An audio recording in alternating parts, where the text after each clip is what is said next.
just so you know, Dan, I've recently I asked for a puzzle board for Christmas. I've been doing some puzzles, and I created a little jingle for myself yesterday, which is I go, "I'm the puzzler," and Jess has to go, "'cause every day he's puzzling." And yeah, it's not worth sharing that, but she does put up with a lot, doesn't she? She does. Yeah, that's fair. You're just like, Jess, this is this new thing where I'm going to do this, and every time I do that, you have to do this in response to placate me, or I'm not happy. Yeah, and I also like to which I took. Yeah, I occasionally like to say something really sweet and then like immediately follow it with a joke that underpins the sweet thing. How much she puts up with was evidence yesterday when there's a line in the second episode of This Is Us about someone getting the best version of someone, and I looked at her and I went, "I got the best version of you." And she smiled sweetly, and then I immediately went, "You should have seen yourself when we first got together." Woo! Which is a good joke, but yeah, also quite cruel. So she definitely puts up with a lot. Yep, long suffering. I think is a good term. We haven't started, as far as I'm aware. I mean, I was about to say, I don't think we should, because this makes me look like a monster. I'm also very lovely to her. I promise, even though she does my puzzling jingles with me, and despite being forced jingling. Well, look, I was at the wedding. I can attest. She seemed to at least think you're all right. So yeah. Oh yeah. I am a good option. I mean, I did say to her, if anyone wanted him to stop this, blink once. Yes, blink twice for no. And she didn't blink twice. So I think I reckon it's all right. Yeah, I reckon. I didn't see a gun in anyone's hands.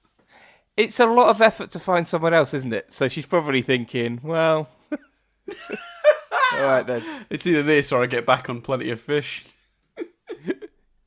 She actually, this morning I said, because we were recording this quite early on a Saturday morning.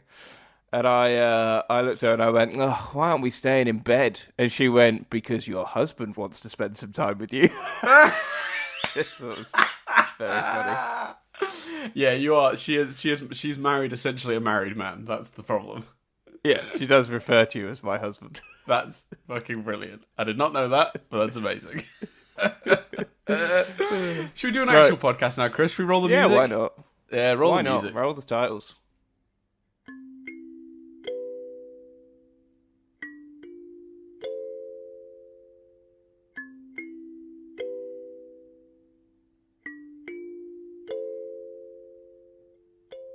Hello and welcome to Analysing Avatar, a podcast that does eventually sometimes talk about the TV show Avatar The Last Airbender. This week joining me is the late Airbender himself. It's Chris Billingham, everyone. Whoop whoop. Way. Thanks, peeps. Thanks for that warm welcome. From our studio audience of one. Still, a very warm welcome. It was a warm welcome. So this, for those who do not remember, is the Runaway. This is the episode in which the gang they're off causing some nuisance. Remember that thing from a few episodes back where they were on a really tight time schedule? Don't worry about a thing. It's all in hand, guys. Because guess what they're doing now? They're getting into some classic old school japes. In and out, 30 minutes, just having some fun. Where we've got Toph causing some mischief around town because she's not listening to no parent, and Katara's all like, "I'm gonna be a parent. I'm gonna parent the hell out of you," and she's all like, "I don't like that." And then they pull a scam together, but it goes horribly wrong. And Katara's all like, "Why didn't I just keep being a parent? That's better." And then everyone doesn't really learn a lesson. The only thing we really learn is that Aang and Sokka are the fucking dumbest motherfuckers on the planet. And then we bone out. That's the episode, everyone. Goodbye. As I went to hit play on the episode. No, I think it was after watching the episode. It sort of, I somehow always ended up back on the episode titles, and obviously you get a little mini description. Yes. And I saw that after the episode after the next episode, the description says on the eve of the eclipse, and I was like, "What the fuck? We're already there. Why have we wasted so much time dicking about on the beach and getting into scamps?" Look, Dan, here's the thing, mate. We usually go to me first for my thoughts, but there's a lot of toff in this episode. It's a big toff episode, and I know you'll be excited. So let's go to you first, Dan. What did you think? As much as I did like a jokey intro where I sort of like poked fun, like I that's mostly because my brain is grumpy that I'm up at 8:30 in the morning to record a podcast. Just I for some reason I've just had the worst week for sleep. I've barely got any sleep any night, and I'm up early every morning for some reason or another, and it's just catching up to me. So sorry for the grumpiness, but it was meant as a joke. So, but yeah, I actually quite like this episode, despite my jibes. I think it is a bit surface level. This is in the era when, for me, like, at least for me, and please, I've always said, if anyone wants to find me an example of an animated show doing the storytelling we get now from pre-Avatar, let me know. I'm curious, because, shows like Steven Universe and that can do some really, really intricate and deep plots, and the downside to getting shows like that, or even like Owl House, and like, there's a bunch of modern shows that are just like really doing some really interesting stuff. I mean, even the animated kids movies, I watched Encanto last night, and it's just incredible. Like, it's such an interesting, intricate story. We're really respecting children's ability to just like follow like interesting character stuff now. But for me, it kind of starts here with Avatar, because like most of the shows I watched as a kid, it was very surface level. And I feel like this is one of Avatar's like episodes where they were just like doing what was the thing at the time, and that's fine. There's nothing wrong with that.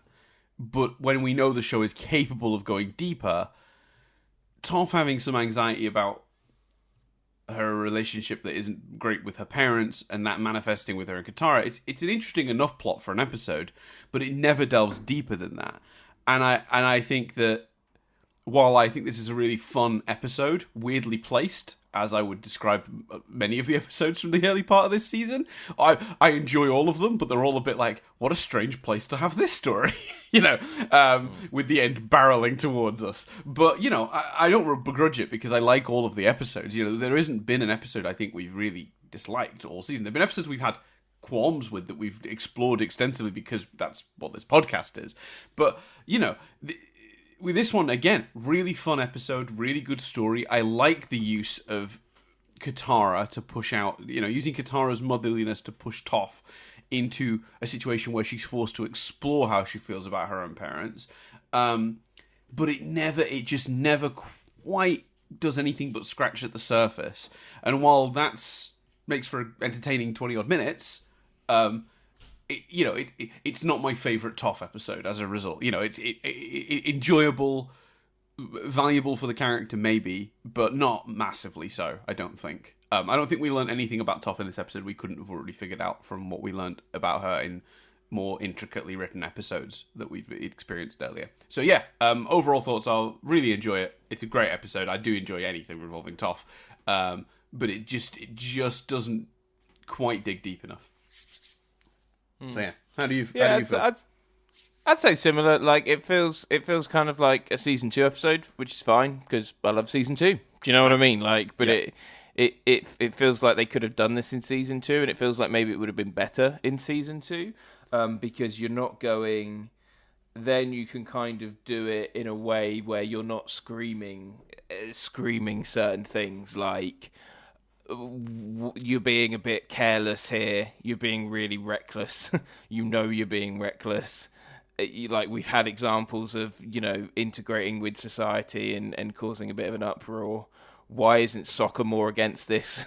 Like, as the strategy guy, why isn't any of them more against this plan? You're screaming things like, why have we got time for this? Like, when actually we should be making time for, we should be keeping that momentum, as you talked about. Little things like, and they didn't do too much of this, but any kind of, when Katara says to Aang, "Do you see me like a mother?" and he's kind of like, and she says something really motherly. Like it's a really good joke, but you're also trying to do a romance plot with them. So don't make it a a mother-son thing. Like don't, and it's not so much that it's more parent-child. Like specifically, and it's just like that undermines the relationship stuff you're also trying to do, and had a reference to last week. You're still trying to do that. They seem to, I really like Aang and Katara, but they seem to give them whatever relationship they need to give them for the plot they want to tell that week. And sometimes that's friends, and sometimes it's people that have romantic feelings for each other, and sometimes it's parent and child, and sometimes it's like an older teenager with a younger kid. Like, and you just bend it to the story they're telling and what benefits. And I'd kind of like, it's like, no, you're clearly doing the romance thing, so let's stick to that and stop bending bending. There wasn't even a I was waiting for you to finish so I could make a joke about, you could say that they're story benders, Chris, bending the story to their will. But they're bending those characters' relationship to whatever suits the narrative of that week. Yeah, and it's really easy to slip into with those two particular characters, because Katara's default setting is being a bit Monica, which is a bit motherly, and Aang's default setting is being a small, irritating child. And I think, when you're trying to do a romance plot and those are your two default settings, you've got to be very careful about not putting them together. I think would be my advice. So you're right, having her sort of mother Aang it does sort of have an effect on that, I think. But like you, having said all those things, which I absolutely feel, I still had a blast with the episode. I still really enjoyed it. I still got a lot of amusement from seeing how Toph was using bending to fix the games. I got a lot of enjoyment from the interactions between the characters. I liked seeing Katara and Toph fight, and Aang, trying to. I liked any indication that Aang is still trying to take lessons, because we just don't really see it. We assume it's happening, but we don't get to see it that often. Right. Like that, we got a glimpse of it and got to see it. I really liked those scenes. I liked the Toph family stuff. You are right. Nothing we didn't already know, but good to explore it, especially when they're so far into their travels together. I like the notion that they get a bit cocky and carried away and put their head above the parapet. But it's just, I would have preferred that notion in series 2 at some point. Yeah. So or earlier. I think it's and we've recorded relatively close together. Whether that's had an impact, but in a way, I think you're about to ask the question I'm about to ask. No, finish your thought, because I think you're about to ask what I was about to ask. The beach to the Avatar and the Fire Lord to the Runaway is like just a really good example of tonally, narratively, this series being all over the place. Like we've literally had episodes where Sokka's got frustrated at their lack of progress, and in an episode like this, because the story needs him to, because this story needs Katara to be the motherly one and the one going, we need to get on, we need to be safe. So they can't have Sokka go, this is a bit crazy. In a previous episode, needed Sokka to be the one to say that. So Sokka said it, and it's just slightly contradicting each other, episode to episode, this series. Just tonally and structurally a bit. Do you think if they'd taken the references from the episode The Painted Lady to how little time they had and how tight it was and how they only had so many days to get to the where they're, the center of the Fire Nation, wherever the Fire Lord is, to take advantage of this, I think it's a 6-minute window, I think they've said, or an 8-minute window, whatever the minute window is for this eclipse, where the Firebenders will be vulnerable. Do you think if we just... Because I've never really felt this way watching the early part of this season before. And I think when we get to the end, we won't mind that they spent this, because I feel like the ending is really well paced. I never feel anything's rushed. Because usually the reason you feel this way, when you're in final season and they're doing jaunts, to various things that you're just like, no, focus, the ending is barreling towards us. I said this earlier. That's because you're essentially worried that the ending will feel rushed and that these episodes really were wasted because they could have been used to contribute to that. We actually, before we started recording, we were talking about This Is Us, and we were having that conversation of like, This Is Us is ending this year. Chris and I, I've watched the first episode, Chris watched the first two, and we were talking about whether the story is like, how focused it is. There's so much to cover. They need to get cracking, basically. But that might end up being a really well-paced season, and the ending might be perfect, and it might hit all the notes we want it to hit, because they have got 18 episodes, right? So, I wonder, having seen this season, and knowing full well that the ending gets the time to breathe it needs, and that it's a very satisfying ending, I wouldn't have started this show with it not being the case. I had the same feelings when we sat down to do Fringe Observers. No one wants a podcast where it starts all exciting and then the show gets worse and worse and worse and inevitably dies on its arse. We'd never do this for a show like Dexter or How I Met Your Mother. This sort of watch an episode, review an episod format just wouldn't work. It would just become depressing. Well, there goes my suggestion for the next episode. Well, How I Met Your Father apparently is starting soon, so... Yeah, everyone that was excited about digesting Dexter. Sorry. We've already named it. Actually, no. It would be dissecting Dexter, wouldn't it? That would it would be. You're right. You're absolutely right. But my point is, I know this show is, nails it. I know this show ends well, so I shouldn't have any concerns. And I don't normally when I watch these episodes. I enjoy these episodes as what they are, which is like, the last opportunities to take advantage of the sort of more freewheeling adventures before we start sort of narrowing down on the larger plots, and that's fine and exactly what the season needs when you stand back and look at it all. So I wonder, is this coming from a place of we really noticed when analysing how much emphasis they put on their time and how short their time is? Because without sounding like a broken record. Without sounding like a broken record, I know I say it a lot. I don't think this is as big an issue if you're just watching through on Netflix. If you're just watching the show, these kind of things come up when you talk about the show for an hour and 10 after every episode. Do you know what I mean? Because that's just the way it is. You hear a line about the eclipse or the time frame in an episode, you see Sokka react a certain way, and you go, oh, okay, cool. You have to watch it. You have to you analyze it. You have to watch it, but when you watch it to analyze it, that whole speech I just gave, I feel very strongly about that notion of it's weird that 1 minute Sokka's the one that's like, guys, and 1 minute Katara is. I feel that's very strong, but I think the reason I don't feel it's necessarily a problem is because I don't think you notice that just watching through the show. And like you say, I think there's a reason, because I looked a little bit in the reviews of The Beach on IMDb, because I was kind of like, is it me? And it seemed to be fairly polarizing. And even the positive reviews referenced the fact that it was quite a polarizing episode. Things like The Beach wouldn't be people's favorite episode if it wasn't like a fun break for a bit and a chance to explore some other characters. And this is a really fun episode. We've both said that. I think we both really enjoyed this episode more than disliked the episode. The reason we're digging into the unevenness is because we've really noticed it, because you've got 3 episodes in a row that are quite tonally different, and because we're analysing it in that way.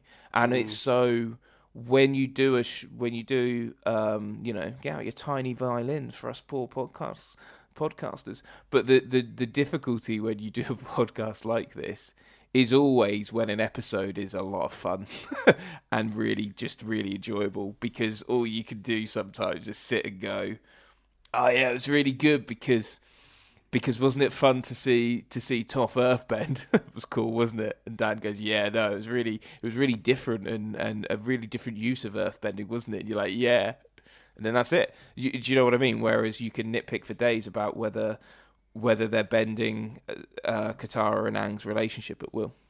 Sorry, yeah, and I think stuff like that. I was getting so passionate then. I was like tapping the desk and stuff. Apologies if that caused mic issues. I'm sure it's fine. And I think you're right about I think this comes back as well to the stuff you're talking about in terms of the character shifting. That's something that again I think was a lot more acceptable when this show aired, because again the competition, as it were, the contemporaries of Avatar, the shows that came in the years leading up to it. It was episode of the week, and the characters did just do what they needed them to do that week and believe what they needed them to believe that week, and the consistency in that sense wasn't as important. This show's remarkably consistent when compared to its contemporaries, but when you hold it up to the modern day storytelling standard, a show like Steven Universe, where the characters are...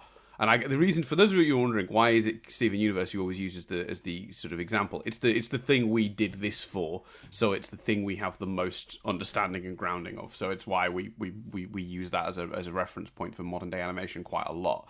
But its characters were incredibly consistent throughout its show. There are an amazing amount of moments where characters make choices that seem odd in the moment that you get given context for later. They thought those characters out so well. They were making choices that make sense for them before they'd even revealed the backstory that makes sense. That show was so intricately done. So yeah, when you put it against the standard of modern storytelling, you go, yeah, it's weird that Sokka's not banging on about how much time they have, because that's all he fucking did for the Painted Lady, and now we need him to be in on the fun for the episode to work, so I guess he just is, and yeah, when this aired, you wouldn't have even blinked twice. That was just cartoons at the time, that was just a lot of animated content, and without that in mind, again, it's such a small thing. It's not like they fundamentally changed Sokka's character. Is there a weird inconsistency in what he's focused on that week? Yeah, but you can fansplain that away and say, you know what, he's relaxed a bit since the Painted Lady. He's realised they've got more time than they have. You could definitely do that. Yeah, and you can even do it here. But you the other thing is, it's a 22-minute animation. You've only got so much time. You know what? Could you have, in that really wonderful, brilliantly scripted, brilliantly acted exchange between Sokka and Toph, which is one of the highlights of the episode. Yes. Could you have Sokka say, sometimes I even deliberately revert back to a child, kind of like now we should be getting on, but it's just I never really had a childhood, and sometimes Katara, the relationship I have with Katara means that I get my childhood back for a second, and I think sometimes that's why I'm silly, and sometimes I allow myself to get distracted. You could put that in, but the episode is about Sokka and Katara. It doesn't need a 30-second divert to tell us something about Sokka's character, in case two fucking guys are doing an internet podcast about it where they have to talk about it for an hour. Not have to, but you know what I mean. So, there are even ways you could have done it in this episode, but you don't. I'm not sat here going, they needed to have done that. They don't. They do not needed to have done that. Need to do that, sorry, in a 20-minute animation. They just don't. So that's why it's not there. But it's not even so. I think that Sokka explanation explains it. So it's not even like these inconsistencies we're talking about. It's not like they couldn't have come up with something to address that if they wanted to. I have absolute faith they could have done. But you got 22 minutes, and in this instance, it's 22 minutes to tell a story about Sokka and Katara. About Toph and Katara. Mm-hmm. Yeah, and I think they do benefit from focusing. Well, that's the thing, I suppose, that they don't even really, because like I said earlier, the one thing this episode doesn't do is delve deep enough. But again, that feels like a choice rather than a thing they failed. Yeah, to do. They decided they were only going so deep into that well. Yeah, but it does. I think it does go fairly deep, but just about stuff we already know.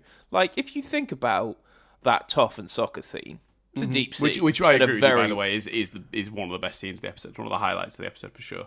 Yeah, and is deep and impactful and stuff. So I think they do go deep, but they go the reason maybe not to speak for you or analyze your feelings, but the reason it feels like they've not gone as deep is because the things they're going deep on are things that we already know. They're enhancing what we already know, as opposed to digging into an area of the characters that we've not really seen before, like they did with the Runaway. Yeah, I guess so, because I mean, it is a topic we already know Toph's feelings on it, so it is just sort of repeating our ground. So I guess yeah, but I mean, I suppose it is a bold story choice for the time, to have like a character that doesn't have a particularly good relationship with their parents. I guess kids' TV at the time mostly lived under the delusion of like all families work great. Well, before we started accepting that, and actually that comes back to Encanto yesterday. That's one thing I loved so much about that film was how quite comfortable it was making members of her family really bad, like people in places and making bad choices. They have lessons to learn, and that's what they do. But like that movie's antagonist is the family's own inability to communicate and like having they have quite dysfunctional relationships. They're under a lot of pressure from each other. It's I don't know and I guess again to not I don't know why this has become the theme this week, but when comparing it to its contemporaries, I guess this probably was quite deep at the time. Sorry, say that bit again. The mic dropped out for some reason. Oh, okay, yeah, no, so comparing it to its contemporaries at this time, which I don't know. I keep pointing that as out this year for some reason, but yeah, it does. I guess this is, I guess this is the thing. Like it is, I don't know. The thing I found brave about it was, and I may be wrong here, but the episode first starts, and I'm like, oh, maybe we're gonna see Toph's parents. We're gonna see how they feel. Maybe we're building. This is the final season. Maybe we're building to her going back, and it didn't at the end particularly feel like that. Like it kind of felt like maybe we were just done with Toph's parents, and that in itself feels quite brave to have in a children's show. A child run away from their parents and just potentially never return or clearly be in a better position without them, I think is, like you say, quite brave storytelling, especially for the time. Yeah, and I guess what this episode is saying, and we already knew this too, but I guess what it is really looking at is that she's never really told them. Like, I guess what her anxiety in this episode is about isn't really about the fact she doesn't have a great relationship with her parents, is that she ran away without really explaining why. And I feel like she feels guilt about that, about having left without really telling them why it is that they have misunderstood her all this time. This protective bubble they put her in that left her so frustrated and so feeling unlike herself. She's free to be herself now, and that's an amazing thing. But I guess it's more about her. She never got the catharsis of being able to, because it isn't about going back to the parents. We established that that's not necessarily what she wants to do. But I think what was important was she wanted some form of closure in terms of like getting the opportunity to tell them, one, she's fine. She's not like dead in a ditch somewhere, because presumably they don't know that yet either. She's been gone for a long time. But also like giving her the chance to explain to them and actually say her piece properly in detail. And the idea that in the end she turns to Katara to help her write that note is quite sweet too. Yeah, that's very sweet. Yeah. It's all good stuff. Like none of our criticisms, I think, are apart from maybe feeling a little surface level on the deep stuff. I don't think any of our criticisms are actually major criticisms of the episode. They're almost criticisms of what the episode represents about the way the series has unfolded slightly. Yeah, I think that's that's right. Because but it's funny because I feel like that's going to be a long past thought very shortly. Where we are sort of, they've taken their chance to do some adventures early on, but the show's about to basically start its descent, as it were. Yeah, if you and I understand, if you're in a writer's room and you're going, we could do a side story where we flip it on its head, and the fire tribe guys are the Zuko and stuff are the people we follow. And if you're sat in the writer's room going, wouldn't it be really interesting to see what happens if Toph gets carried away and becomes like a bit of a wanted criminal, and we get to see earthbending used in this really cool way. I can absolutely see why you give into a temptation and put those episodes in, or even and where you put them. We've talked about all these episodes being stacked up against each other, but the reality is, it would be much worse if we were in the throes of the sort of the bigger, wider world stuff, and we're taking these jaunts.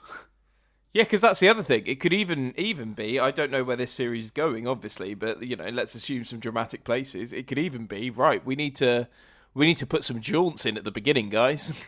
Right. No, I 100% agree. I think that's exactly what it is. I think they've basically said, this is our last season.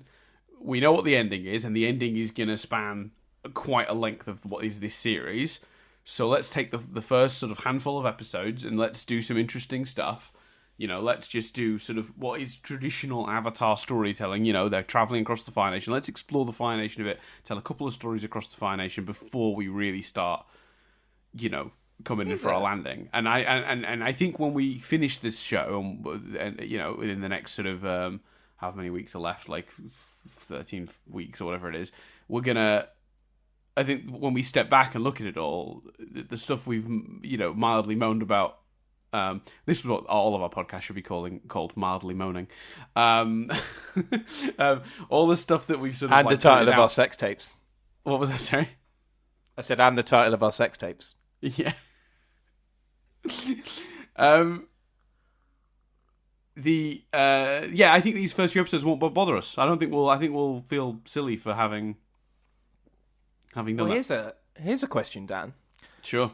Is one of the answers to this, and some of the stuff we've talked about, very simple. Move the Avatar and the Fire Lord to just before all of that kicks off. It acts as sort of like a little prequel for that. Sort of sets the audience up for, right, we're doing it. And then you've got The Beach, followed by The Runaway. One is a fun, jaunty episode with the Fire Tribe. One is a fun, jaunty episode with the gang. Nothing about the Avatar and the Fire Lord impacts this episode, so there is no reason they couldn't be the other way around. True. Yeah, it's maybe we'll come back to that discussion later in the season, because they're let's come back to that after we've seen the next two episodes, because I have a thought on that.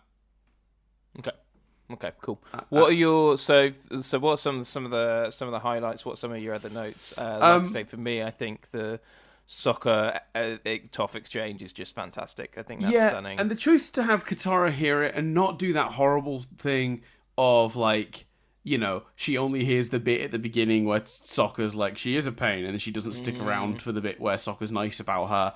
No, I think you're right. Which is what I thought they were going to do, by the way. And I'm glad they, like you, I was like, oh, good. They're not doing that. Yeah, no, I'm very tired of that trope.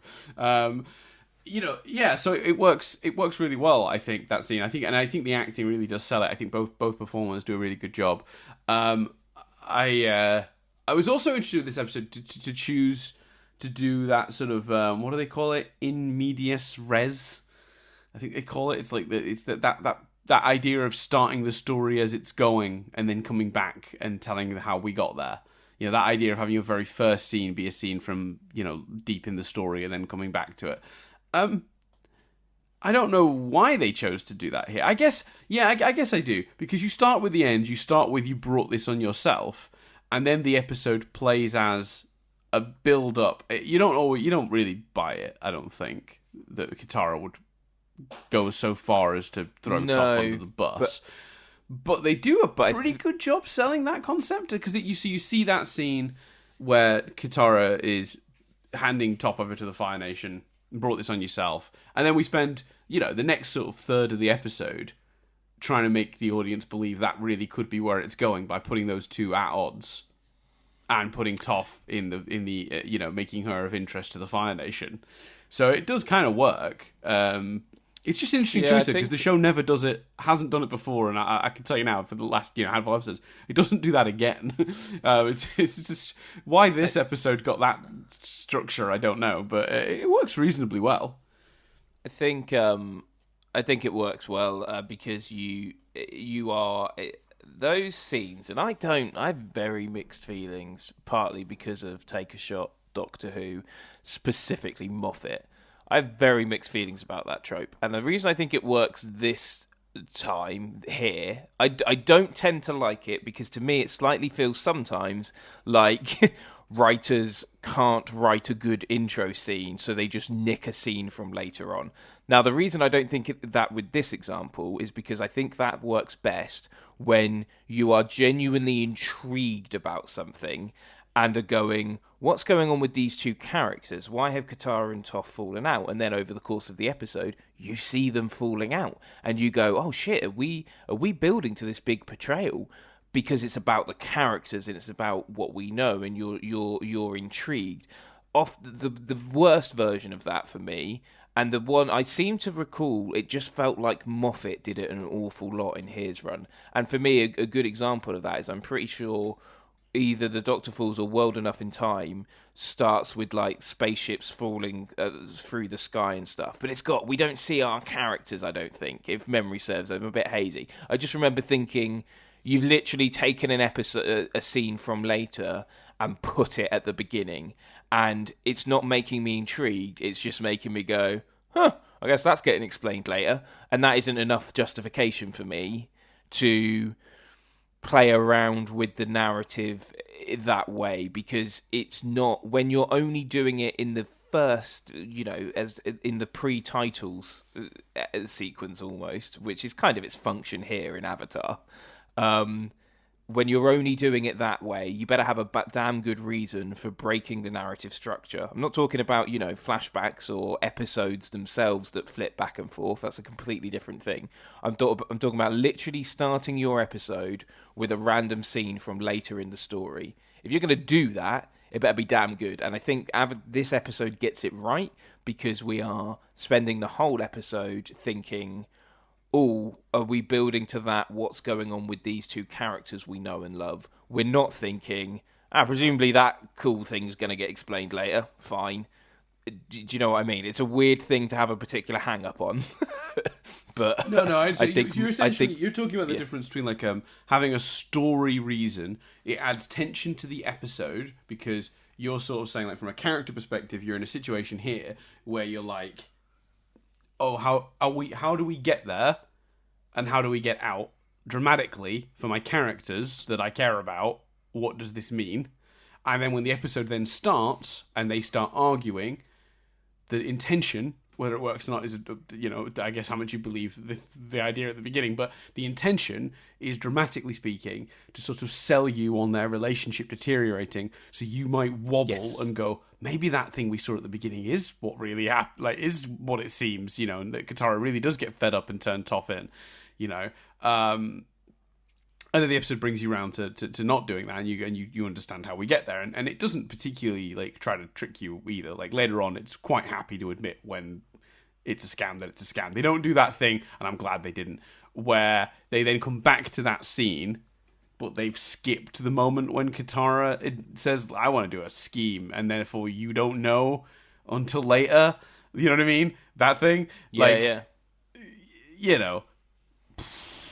That would have been awful. So what you're saying is, it's the difference between, like, ooh, exciting things are coming, and ooh, dramatic tension is coming, right? Like, actually giving you a preview of the drama of the episode, and then being intrigued by how we get there, is not the same as being like, look at this cool explosion.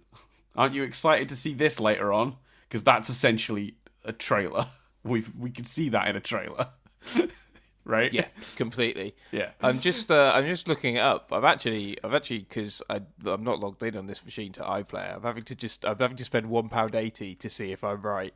So, World Enough in Time actually begins with the Doctor regenerating outside, which again is something that happens in the next episode. I think again that's just kind of a. Do you know what I mean? I'm looking for the one I'm. Right. Wait, here so we go. sorry, to settle this, you just paid 180. Yeah, I paid £1.80 for the World Enough in Time, and then I paid £1.80 for the Doctor Falls. Wait a second, these are all on iPlayer.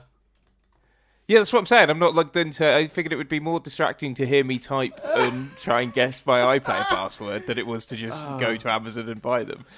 So the Doctor Falls starts with this kind of the scarecrows in like what is a countryside. We then find out is a spaceship.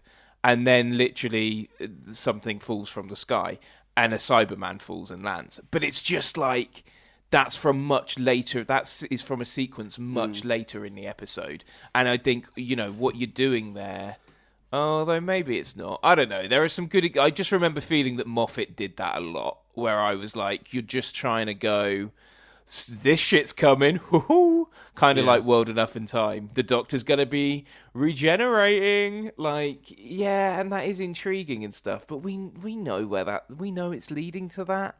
Like, do you need to put that as your pre-title scene, or why not have the start of the story as the pre-title scene? I've talked way too long about this, but still. Mr. and Mrs. Dursley of number 4 Privet Drive were proud to say that they're perfectly normal, thank you very much. So Harry Potter doesn't do it. They were the last people since you went into Doctor Who, I thought I'd find out if Harry Potter does it anywhere.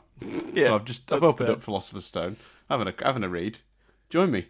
They were the last people you'd expect to be involved in anything strange or mysterious, because they just Harry Potter does. If memory serves, sorry to cut you off, but at the end of the day, you're just reading Harry Potter. Yeah, it's a joke I could only maintain for so long. Harry Potter does that thing, doesn't it, where its first chapter is usually is sometimes the only chapter not from Harry's point of view. Right. In almost all the books, that's true. Yeah, they basically use it as the excuse to go somewhere else. It's the only time you'll get to do that all book. And they'll usually, the first one they just use it to set up Harry's backstory, and in the subsequent books they usually use it to set up a bunch of clues towards the mystery of the whole thing. Yeah, like the Impossible Curse and stuff like that in Half-Blood Prince. Yeah. Anyway, so I really enjoyed them doing that. I thought that worked really well. When you said the Impossible Curse, did you mean the Unbreakable Vow? I did mean the Unbreakable Vow, yeah. Fine, cool. Carry on. So in terms of... I'm not in a good place with Harry Potter at the moment, because the puzzle I was doing last night was meant to be a 1,000-piece thing of the Maunders map, and it wouldn't fit on my 1,000 piece. I don't know what the Maunders map is. I assume... Right. We didn't. It's not an official merchandise stand. They had to change the name of the map to make it work for the puzzle. That's not true. It's Harold Potsky. And it doesn't fit on my puzzle board, Dan. And from a photo I took of a Beatles puzzle I did, that puzzle board is definitely a 1,000-piece puzzle board. And something about the design of the puzzle, or maybe I was doing it wrong, which is a possibility, wasn't fitting. It was very traumatic. I'm a bit down on Harry Potter as a result, Dan. Oh, wow. I feel like it's been 10 minutes since we talked about Avatar. What are your other highlights? Let's talk about some other bits. Another moment I really loved was when they were doing the training, and Toph and Kitaro got into it, and Aang was just like, is anyone going to train me? And Sokka just goes, sneak attack! And just gets absolutely wiped out. That's so good. I love that they... Don't yell it. Aang's like, if it's a sneak attack, don't yell sneak attack. Yeah. I really enjoy all the scams as you did. We didn't. You mentioned it. I just wanted to confirm. I also think the scams are really fun, and seeing all the different ways Toph can cheat different things, really fun. Although sometimes it's the same guy she's cheating. I'm like, mate, don't play games with this girl anymore. She keeps winning. I know she's blind and she looks like a really easy mark or whatever, but fucking hell, she keeps running away with all your money, mate. Fuck off. But do you think Do you think the townspeople figured it out, and that's why they put her in a wooden cage? Do you think the Sparky Boom Boom, or whatever he's called, Sparky Boom Man, figures it out and tells them and tells her to put it in a wooden cage? I just feel like, again, like, your identity is at risk of getting exposed here, people. Yeah. So well, presumably Sparky Boom Man does know that Toph is with Aang. Yes. And So therefore is part of it. But my question about that was who knows that Toph can metal bend outside of the gang? Has anyone seen Toph metal bend? No, but maybe Sparky knows enough about earthbending, and he knows she's an earthbender. Like, he's seen that. So Yeah, but she's the first person that's ever metal bended. Remember, metal bending is a rare ability that she's invented. Yeah. Because remember in that first season, the irony. Oh, we never talked about this when we did the metal bending episode. So I got in. A lot of people thought I was quite cheeky with this. In the first season of Avatar, there's the episode early on when they put a bunch of earthbenders on a boat to get them away from the Earth. And I made the really sly comment, which a lot of people thought I was trying to, like, I was hinting, but I just was playing with the fact that I knew more than I did. And I was like, well, exactly, Chris, they put them on that boat. What are they going to do? Bend the metal? Like, as a joke. Like, I thought that was funny. Because I knew we were going to eventually get to metal bending. But yeah, that's Toph's ability to metal bend is like the only two people I'm aware have seen it outside of the gang are the two, her old teacher and the wrestling promoter guy. You know, who were chasing her and had her in that metal box. They put her in the metal box, confident she wouldn't get out of it. Yeah. So, Sparky Boom Man, or as they settle on at the end of the episode, Combustion Man, he's I don't know where he's getting his information from. It's good information. He's spot on. And also very quick to construct a wooden cage in that time. I don't know how long they had. But yeah, maybe that was just like the other cage they had. Well, yeah, because when she says it, she goes, "What kind of cage is this?" And she's like, "A wooden one." Like, she knows what she's done. Like, I don't know. It's weird. Maybe that's just a coincidence because they walk past a metal one. Oh yeah, she does. Yeah, you're right. The woman definitely answers in a "I know this has fucked you" way. Yeah. So I don't know. But yeah, I would argue that's potentially a continuity error. I think you can sort of fansplain it away with Combustion Man. Obviously knows a lot about Aang. He's been following Aang for a while. Maybe he's seen her metal bend while he's been monitoring them. He's clearly very good at his job. He's also weirdly subtle for a man of his size. In my experience, he was watching them from a mountaintop the other week, and he was basically as tall as a mountain. I was like, they're not seeing this dude on the top of this mountain watching them. I'm not sure how much I'm enjoying Combustion Man. You don't like Combustion Man? I don't mind the character. I just feel a bit like we need an exciting action scene, right? Well, there's this dude that's chasing them. I'm not sure. Maybe it's unfair to say I don't like Combustion Man. Maybe it's fairer to say I am less interested in the tension brought on by Combustion Man as I am the tension brought on by the eclipse and looming battles and all of that sort of the comet and all of that sort of jazz. But from a simple storytelling perspective, if Zuko and Azula are nestled happily in the center of the Fire Nation where they're heading to, we can't have our usual structure of the gang being followed by either of those.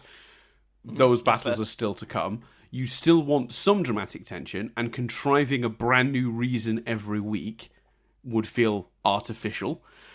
So the genius, I think, of Combustion Man is it makes perfect sense that Zuko, fearing the Avatar is still alive and that he's about to be exposed as having not done the deed he's been, so heavily rewarded for, has sent a mega assassin after them. He's not intended to be a character that's going to get a bunch of development. He's like a silent killer guy, and that's it. He's intended to be basically just literally like a personality-less threat. That's his whole shtick. But that is design. That's not an accident. They don't want to waste any time creating new villains. We've got enough of those, and we're spending a lot of time characterizing them. But you also don't want to have to contrive a brand new villain every week, so you just get one that's following them around. Makes perfect sense to me, and I do think, while I agree with you, I'm not particularly invested in Combustion Man. I don't think you're supposed to be. I think he's supposed to just serve as a threat for this couple of episodes, until we sort of bring the gang back into their direct conflict with the people from the Fire Nation. It's a very fair and well argued point, Dan. I've sort of changed my mind a little bit on that.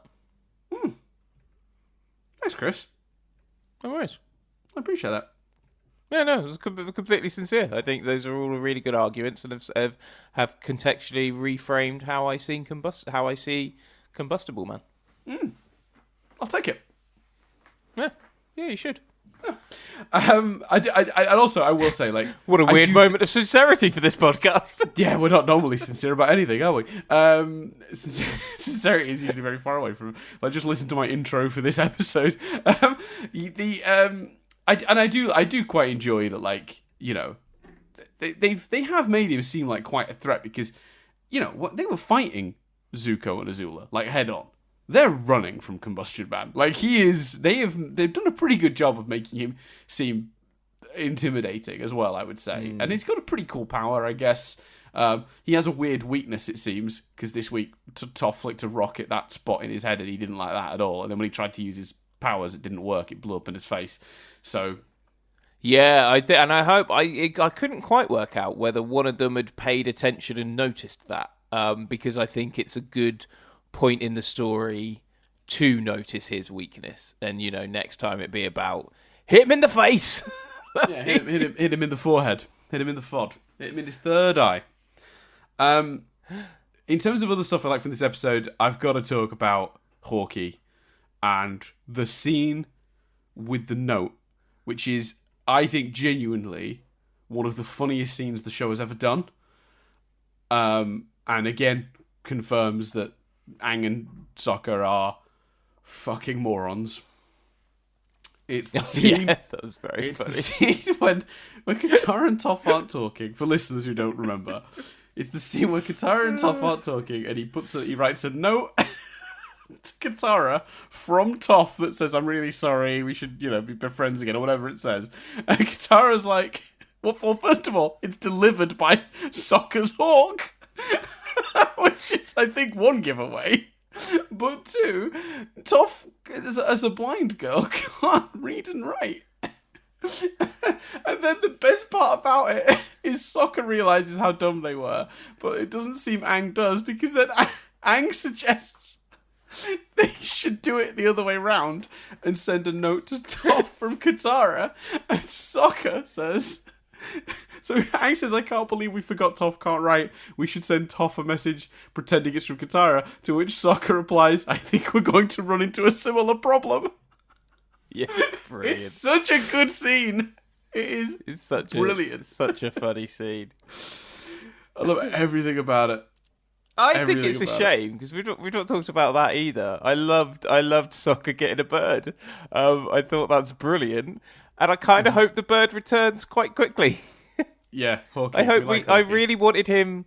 I was almost disappointed. I really liked the ending and deciding to write a letter, and that's all really lovely and stuff. But I don't like that they could write the bird out now and make the bird a one episode thing. I really liked the idea of him just having a bird. Yeah, I think it is a fun idea, and I think as well. What I will say actually about this episode in terms of Sokka, we talked about shouldn't he be more sort of concerned about time and stuff. I think one thing Nadia said, and I thought this was very insightful. I watched this one with Nadia. She said Toph knows exactly how to get to Sokka, because we've seen in multiple episodes that when he's having a rough time, what he likes is retail therapy.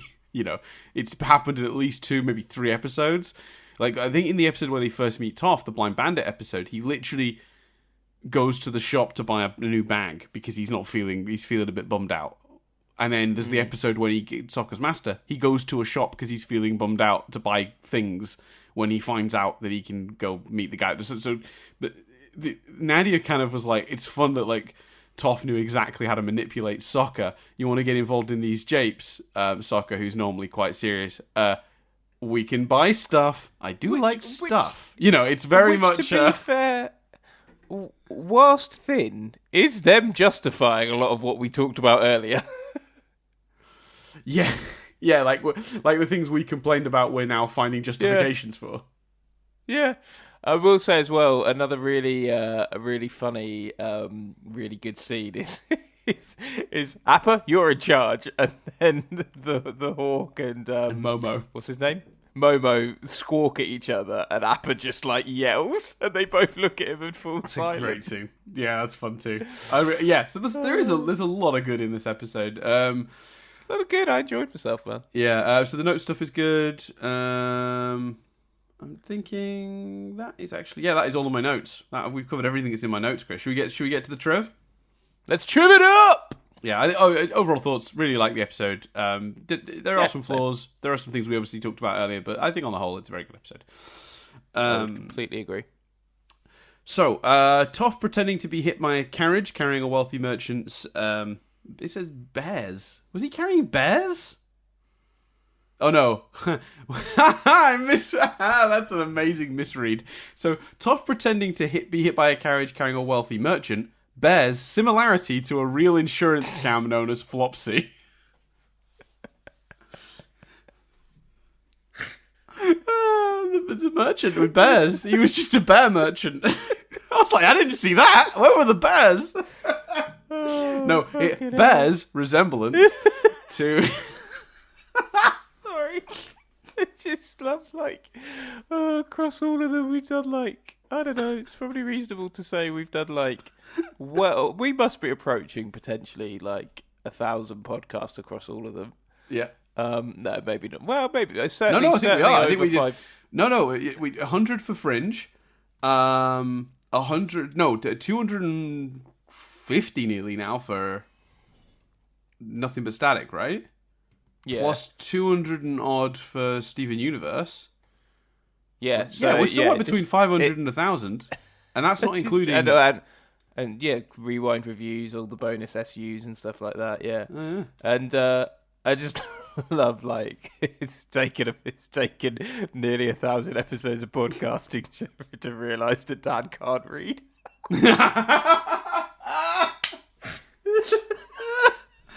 I mean, I can read. I put the inflection in the wrong place. It took the wrong meaning from it. It just really made me laugh. And obviously, it doesn't mean you can't read. You've never done that before, and I'm not laughing at people that have difficulties reading. It just really made me laugh. Yeah, that was a good one. That was a good one. And then what an excellent way to misread it. Create a whole new. I want to see the episode about the bear merchant. That's what I want to see. He's had a rough day, Chris. He's had a rough day. He's been bitten by the bears twice. He's already miffed. He's managed to get them loaded into the back of his van, and then Toph bloody pulls a scam on him. I think that's the other thing. Usually that's the kind of thing that you'd have picked up as you were writing it in your head. But it's just the way we got to hear you work through it as well. Like you're asking me. They weren't bears, were they? When I was like, is he a bear merchant? Did I forget that fact? Yeah. Is he a bear merchant? Sorry. It's really tickled me. Carry on. Oh, instead of the cabbages guy. My bears! My bears! Oh, God. Right. When the dealer begins his game with Toph, rather than removing a rock from underneath the cup away from the table, he adds more rocks to the table. This is actually a real technique that scammers use, where they always allow you to win very easily first round, because that gives you confidence that you can keep playing and winning, and it's lots of wins up top. And then when the money gets higher, the values go up because you're getting confident. That's when they start to commit the scams and start rinsing you of all your money. Toph's ability to know that she had won is probably what caused authorities to believe that she was not actually blind. Apparently, a section of her wanted poster asserts that she disguises herself as a blind person. And the reward was 1,000 gold pieces. So they're sort of theorising that she's not really even blind. Right. which is what you'd probably go to, because obviously they're not expecting an earthbender knocking about. That's for sure. You know, we're in the middle of the Fire Nation. Yeah. No, that's interesting. The town centre that Team Avatar visit here was once named... I don't know where this information comes from. I assume this is from Avatar Extras, maybe, or something that's been stated in a book since. I don't know. But the town they visit, the centre of it was once named North Chunling, but because of the giant Fire Lord Ozai statue in the centre of the town that's breathing fire, which, by the way, none of the statues in London breathe fire. Very disappointed.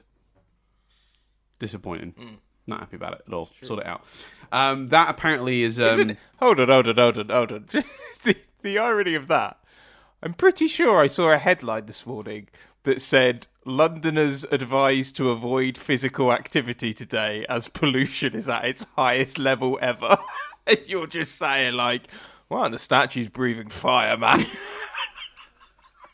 Look, Chris. I'm pretty sure I'm right saying that. Mate.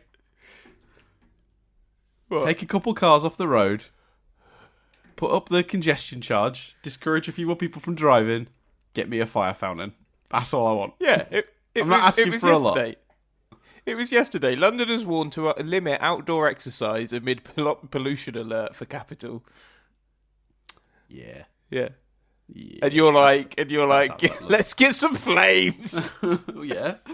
I want some flames out of some boring statue of some fucking arsehole. What are you trying to arseholes? What's that? What are you trying to do? Turn this into a circus? Well, I know a bear merchant. He's having a rough day as well. It was called North Chungling, but as a result of the giant statue of Fire Lord Ozai, the people have now renamed that area to Fire Fountain City. So it's famous for its fire fountain. Yeah, cool. So there you go. At one moment, Toph calls Katara Madam Fussy Britches. This is a term used in The Shawshank Redemption. I don't know if it's an intentional reference, but it's borrowed. It certainly is used in that one nice. Too. I'd like to think it is. That's nice. I like that. Yeah.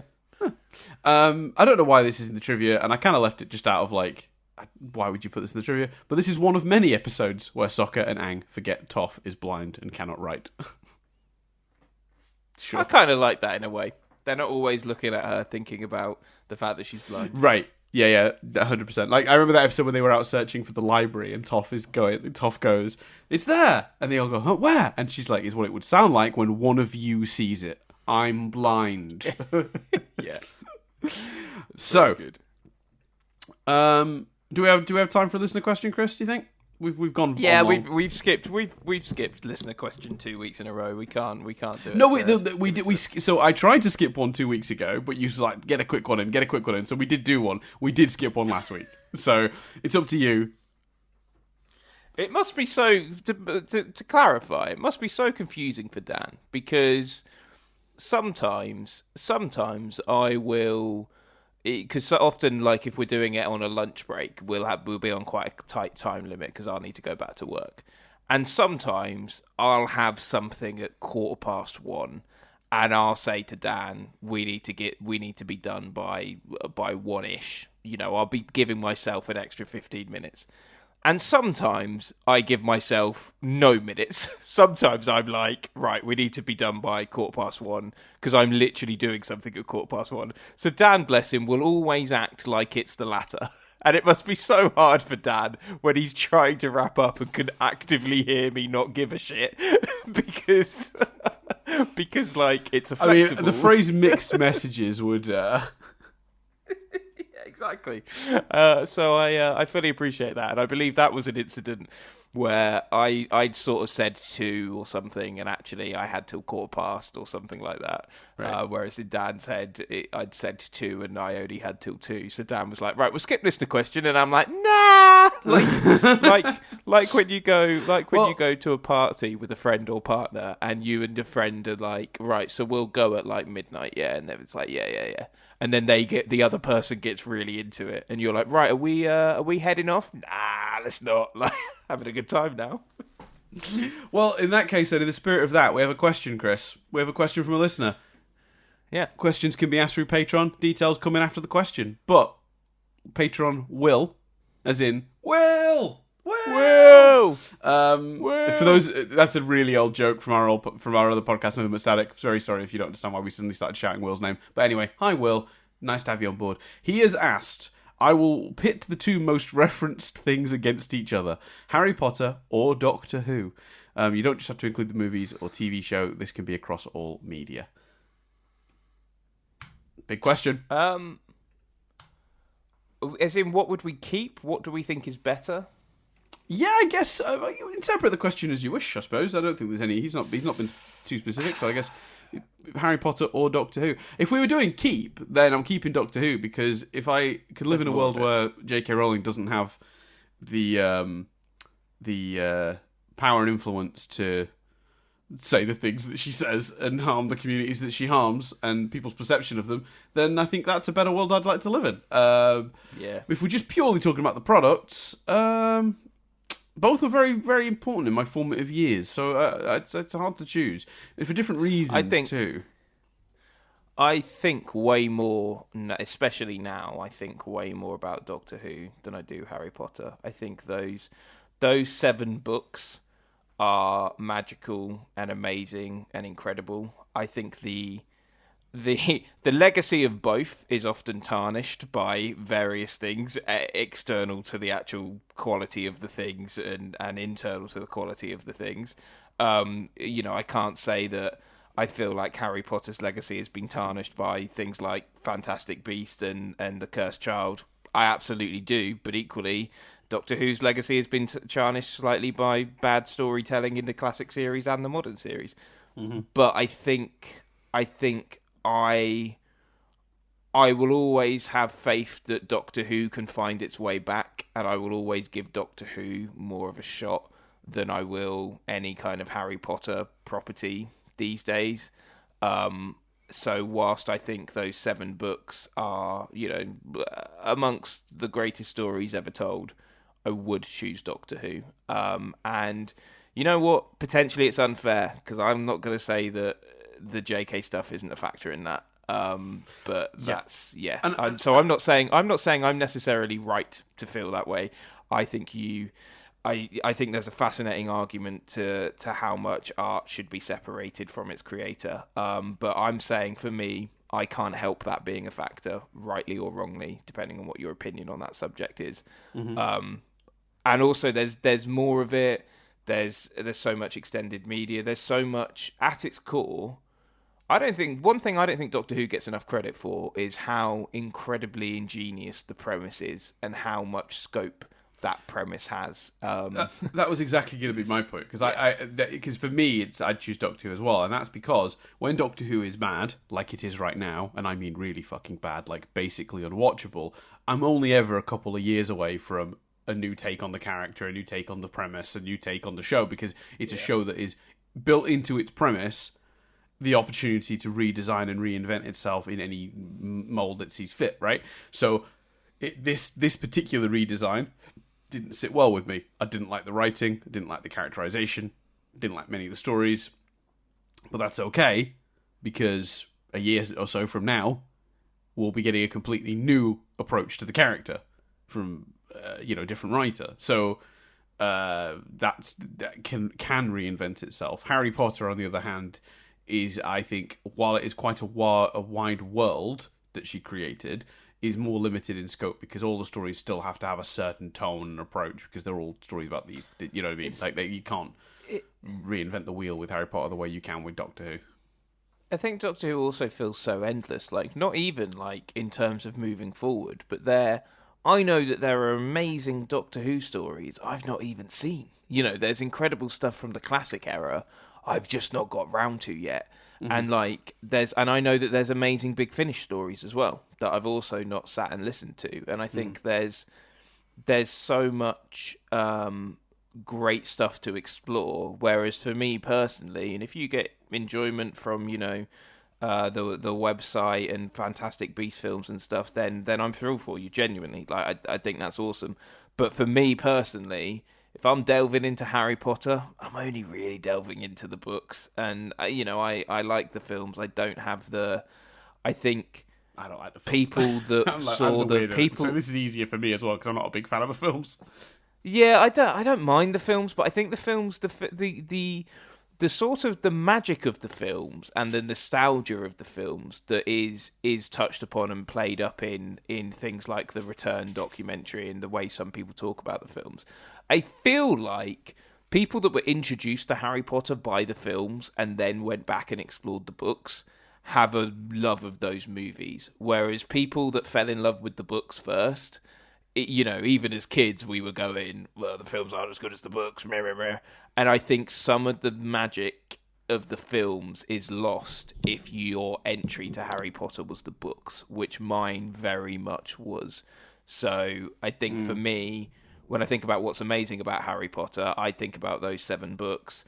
Whereas what I think is amazing about Doctor Who, I think about an awful lot of things, some of which I know I've not even delved into yet. Yeah, I agree. And again, you're right. Like Doctor Who's scope in terms of its storytelling, it can be a horror show, it can be a comedy show, it can be whatever it wants anytime. Harry Potter does not have that same scope. So yeah, I think we've both landed on Doctor Who. Thank you for your question, Will. If you would like to ask us a question, you dear listener, yes, that's right, you, I'm talking to you, yeah, you in the red shirt. If you're wearing a red shirt, I'm talking specifically to you. And let me tell you right now, that was a good fucking guess, wasn't it? Yeah, you freaked out, aren't you? Bill. Yeah, Bill. I wish I'd chosen a more common name. Dave. Yeah, Dave. Yeah, I guarantee you no one called Bill is listening to this podcast. Well, I guess, Will... You can't, we know Will is short for... No, Will is short for William, and another shorthand for William is Bill. Yes, I agree with that, but you can't... We very much know that Will has not got the nickname Bill. Yeah, he might go by it sometimes, though. Maybe. Bill! Either way. Yeah, Dave in the red shirt, talking to you. So you can... this podcast has gone well out of hand. Let me end it. So yeah, if you want to help support us, you can do that on the Patreon, where you can ask us questions, which we'll answer on the podcast, like we just answered the good ship Will's question. I don't know why I went with the good ship Will. Again, we've gotten weird. I can't help it. It's just happening now. You can also hear especially when we know early. His nickname. So if you'd like to hear us discussing the very next episode of this podcast, you can do so right now by heading over to patreon.com/nothingbutstatic and giving us as little as $1 a month. It also gives you 1 week ahead access for our other podcast, Rewind Reviews. We haven't really answered questions on there yet, but we might do at some point. You never know. You can give us reviews on all the various iTunes and Spotify's and all the audio platforms that you can listen to us on. That helps us too. That's a non-financial way to support the show. You can also do it on YouTube, youtube.com/nothingbutstaticuk. Give us a like, give us a subscribe, hit the bell. Smash that like button, whatever you'd want to do. That helps us too. Or just keep listening. We enjoy that too. Or tell a friend. That's another thing you can do. You got a friend who likes Avatar? Enjoying this podcast? Nudge your friend and be like, hey, listen to this podcast about Avatar. You've got a 2-hour commute every day. Yeah, you're not using the time well enough. Listening to music. What are you doing? Get a podcast in your ear. Don't be as aggressive as I just was. That won't work. Driving round with your bears. Driving around with your bears. Bloody bear merchant. 2-hour commute as a bear merchant. That's rough. Yeah, that's not what you want. So that's all the ways you can help us. If you'd like to send us messages, you get in touch with us. If you're a member of the Patreon, you do get access to our Discord channel where we're regularly popping into the Discord, chatting to you guys. We have a Twitter. I'm at Dan Doolan. Chris is at C Billingham. There is a Nothing But Static Twitter, but we don't really use that anymore. So sorry if you've sent a message to that anytime recently. You can also leave comments on the YouTube channel, and of course you can always email us mail@nothingbutstatic.co.uk, and of course go support the brilliant Raphodraws, who does art and stuff. Instagram.com/Raphodraws, RAPHO draws. There you go. You'd think with the Nothing But Static Twitter feed, the thing to do would be to just not promote it.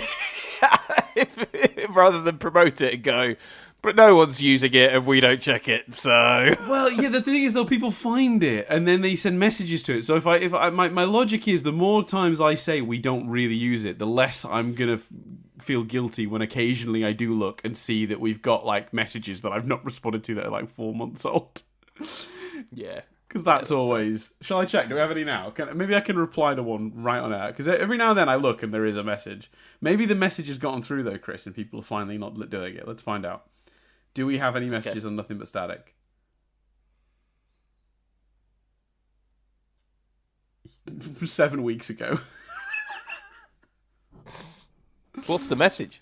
He tagged us in it too, which meant, okay, that's fine. So I did reply. But it was from a good friend, Brett, who said he just finished watching Happy Valley because we'd recommended it on Nothing But Static. Or we talked about the fact they were doing a third season. We talked about how cool. And he said he had a great time watching it. Some of the best UK telly, and sticks the landing. Whereas Line of Duty, not so much. We don't know yet because we've not recorded, so we don't know what we think of it. But an episode of Nothing But Static that will already be up from the point of view of you listening to this. It should have gone up on Sunday the 23rd. We talk about Anne, which is another recent British drama. So if that's your thing, maybe check out that episode. See what we thought about Anne, as well as Don't Look Up and Station 11. There you go. So, thanks everyone for listening. I'll come back next week for more of this, if you dare. It's always weird when we have an episode like this, and I just think, God, that was so weird. And then I look at the reviews, and people are like, oh, it's so funny. And I'm like, funny? Watching us have a breakdown is funny? Like, oh, this is amusing, is it? I fear maybe it isn't, but... I think it's when we... It's when we do this on like the big episodes, because I think people that listen to this podcast like this sort of stuff. People that like Avatar and then check out our thoughts on the big episodes don't like us talking about Bear Merchants or Doctor Who for 20 minutes. Yeah, that's fair. Yeah. That is fair. Anyway, so thank you everyone for listening. I've been Dan Doolan. I've been Chris Billingham. And we'll see you in a week's time when we sit down to watch, oh dear, The Puppet Master. I nearly forgot the name, but it's The Puppet Master. Watching The Puppet Master. Thanks, guys.